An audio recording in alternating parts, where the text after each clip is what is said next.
All right, this is Matt Magaw here with the 330 to Go High School Football Show, and I am privileged to be able to have our interview of the day is Coach Brian Baum with the North Canton Hoover Vikings.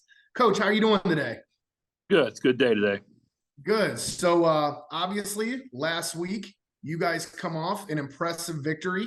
You guys pull it off 27-21 against a strong Akron Buchtel school. Your quarterback, Derland, he came through, had two rushing TDs, picked up off of 106 yards rushing, also went 16 of 29 for 158.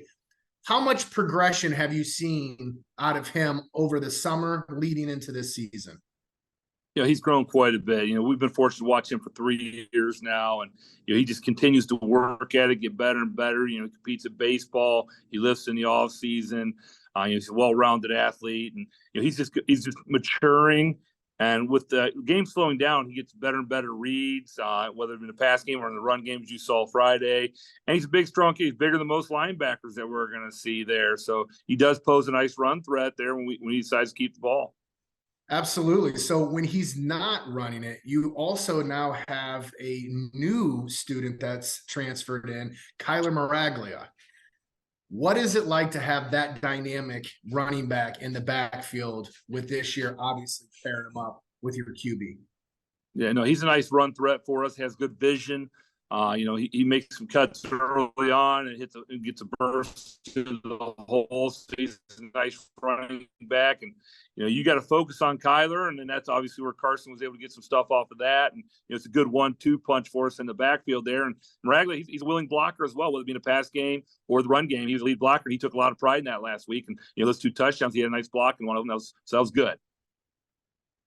It's always nice to have the athletes who are selfless and will go out there and do whatever it is for that team win, and that's big. And obviously, that's something that you're probably instilling upon all your student athletes this year. Is we got to come together as a team. So, what's the big message that you are trying to relay to your team as you guys are getting through your first part of your schedule, and obviously then moving in to the federal, which we know is very demanding?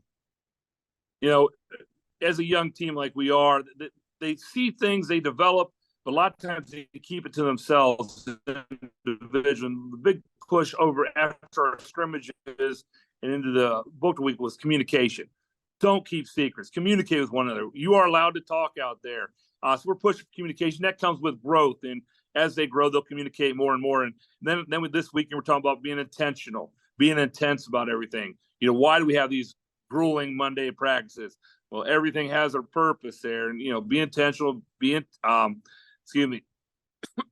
intentional about everything that we're trying to do, and be intense about it, and get better. That way, Friday nights are easy. With that message coming out, you got Hudson this week. Obviously, last week they had a big win as well. They got a little bit of a special running back out there. How much attention to detail are we putting on the defensive line and your linebackers about keeping containment this week? Is that something he does nice stuff. He hides behind that line. Oh yeah, they got a big O line, and then he hides back there. Then he bursts right through there. And he broke 4 touchdown runs. He had a kickoff return, so he's an electric athlete. We have to be in our lanes. Again, be intentional about what we're doing. Be intense when we get to. He'll run through arm tackles. So we have to understand we've got to make sure we're lined right with the communication. We're intentional about all our footwork. And once we get there, we're intense to make that tackle on him. And, the quarterback's no slouch to runner either. So we have to make sure that we're doing the job in the backside and checking that as well. So it's going to take a good team effort out of there, and our DBs are going to have to help us with it. So definitely it's going to be an exciting Friday coming up. You guys, obviously there's been some improvements around the stadium. I believe that's what I've heard. You guys have done a few things.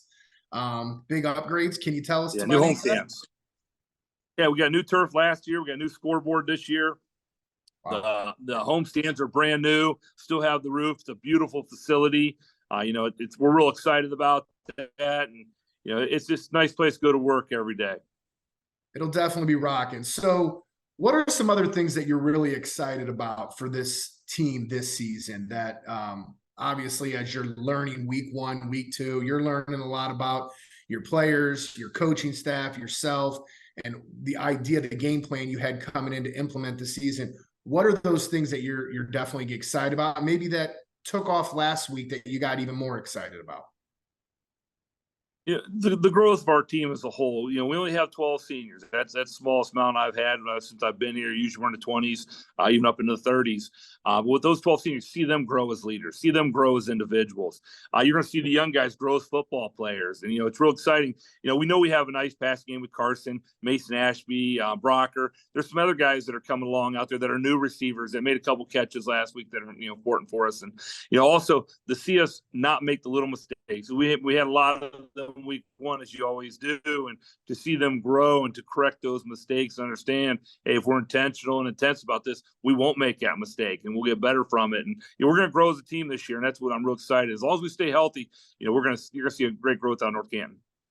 You guys had a little bit of assistance on the defensive side, a Bryce Roach. I think that was a couple of nice sacks and obviously a big key fumble recovery, which set you guys up, I believe, to jump up 27 at that time, which ultimately was the go ahead. What kind of athlete is an athlete and student is Bryce for you? He's a good, hard-working kid. We've had two of his brothers play for us. He's the third one. He played some DN for us last year. We had another sophomore and a junior rotating there with him. So we got some guys that are playing the DN spot. But, he made the two big plays. He had 2 sacks a game, caused a fumble on both of his sacks. One of them, we were fortunate enough, he fell on at the 1-yard line and put in there for the go-ahead, the final score there to get it done. And like I said, we just got to stay active on that D line. He's a big piece with that. And like I said, he is only a junior, so we're real excited about that. Absolutely. Definitely nice. And like you said, with, the 12 seniors this year, you definitely are expecting a lot out of those underclassmen to be able to step up to, obviously mature as you guys grow. So I guess here's a little bit of odd questions here. Okay. So what is it that makes you coach? Why do you coach? What is it that drives you to go out there and do the grind and put everything on the back burner? And it's not just 6 months, it's an 11-month process for you. It doesn't stop. So what is it that drives you, Coach? Well, first thing, I do have passion for the game. If you don't have passion for the game, you can't put the time in that we do for this. And there's a lot going into that, but I really enjoyed the game. It's done a lot for me in my life, and I like pass it on to the other young guys as we're developing young athletes. And the second thing, I mentioned earlier, growth. I love watching individuals grow, whether it be in the weight room and getting physicality about themselves or coming out of their shell. We've had guys that when they come to us, they hardly talk to individuals. By the time they leave there, they're outgoing people. And I've taken a lot of pride into the growth of individuals as well. And the idea of teamwork, growing teams each and every year. It's not always wins and losses. It's how are these guys developing? How are they going to be as husbands? You always hear people talk about how they can be as dads and husbands. We take that very serious. We try to put on a good role models at all time. And, as a staff, we work on that. And, when we talk about our core values, it's attitude, effort, and family, and that can go into anything in life. You have the right attitude, you give the effort, you do it for your family, you're going to be successful whatever you choose to do. And, seeing the young men in North Canton do that, and I'm real proud of where I've been. And I think we've been able to grow individuals, and that right there is why I take time away from my own kids. That I got 3 boys, 8, 6, and 2. BT, Blaine, and Barron. So they're coming along, but at the same time, I miss some things because I got to be here with my other family. We have really good kids here in North Canton. It makes it a lot of fun to work with. Yeah, not just the 3 sons you have at home. It's the 100, kids, boys that you have on the football team that you're trying to do. And that's big picture stuff right there, Coach. I really appreciate that. I like hearing that, especially as a parent myself with a son who plays football. You're always looking for those coaches that are seeing it as big picture, that are willing to take that on. And it's not about necessarily wins and losses. So tremendous amount of respect with that answer. Very, very, very good. So what would you say is your favorite coaching moment ever? If you had to pick one. Well, that's a tough one. I know. Hey, give me a second. I want to give a good one here. There's just so much we deal with. Man. So it's one of those on the spot questions. There's a couple of them I need to share. It's the hard work that pays off to get that win. 2021, we had graduated some really good seniors from the 2020 team. People were like, oh, you're going to have a good defense. You want to have money. We lost our quarterback to a knee injury early on, and we weren't supposed to be very good that year. We went out there. I think we got a win early on, and then we got rattled. I mean, a couple teams got us pretty good, and then we got into the league, and people were like, we'll see how they do. And we started rounding off wins, and we got to play McKinley at our place, and it timed up that they had the 100-year anniversary of Hoover football. So we got a bunch of alumni on the field watching the entire game. It's like, who chose McKinley for this game? I guess I'm thinking in my head, like, this is always a tough one for us. And we went out there and we just beat them physically up. We ended up winning the game at 17-24, something like that. But, just all the culmination of all the troubles and tribulations these kids went through in Hoover football, to go out there and take on an opponent like that and just dominate a game from start to finish. That's just one of those games that, for me, that was a growth thing for the program, and to see that and win the league outright. And there's a lot of moments during that year, and every year there's always those moments. But that game against McKinley there, it had been so long since we had gotten them. And like I said, having all the former Vikings out there, and it just made it super special. That definitely would be. Definitely when everything kind of comes together and you can connect generations with your current generations. And I mean, that definitely would build the legacy for North Canton for sure. So last little odd question. So any pregame rituals that you have, Coach? Because I mean, superstition, I don't know about you. I mean, I played baseball as well. I know there's guys who won't change their socks and probably some other undergarments. We don't need to go too much into that detail, but any pregame rituals, superstitions that you have? Yeah, I'm certain I do. I try to do the same exact things I always do. This goes back to my first year as a head coach, which we ended up going 13-1 and get to the Final Four. But as a Freight Town, but I ate the same meal every Friday that year. I can't change. We're on our win streak, and that was a neat team because a lot of their dads were the only other team to go to the Final Four, and in '89 for Fredericktown, and then we were able to do it in 13, would go over that hump. So that was another thing where we connect generations to another place. But yeah, when you get that pregame meal, and a lot of times you start getting on a roll, you're like, I have to do this. I have to wear this. Things are going. If you lose, like, we're going to change this up and get the mindset. So yeah, there are different things right now. We're 1-0. I had Chipotle, so I'm probably going to eat Chipotle Friday. If it goes well, I'll probably have Chipotle again the next Friday. And I switched it up, and what I had was not what I normally have. So it's something I didn't even like that much, but I'm going to have it again this Friday. So chicken bowl. You're going to have to. So we'll go from there. You can't mess with that, Coach. I mean, if you got extra onions or a rice, or maybe you got chorizo, it's not chicken or steak this week. So I appreciate that.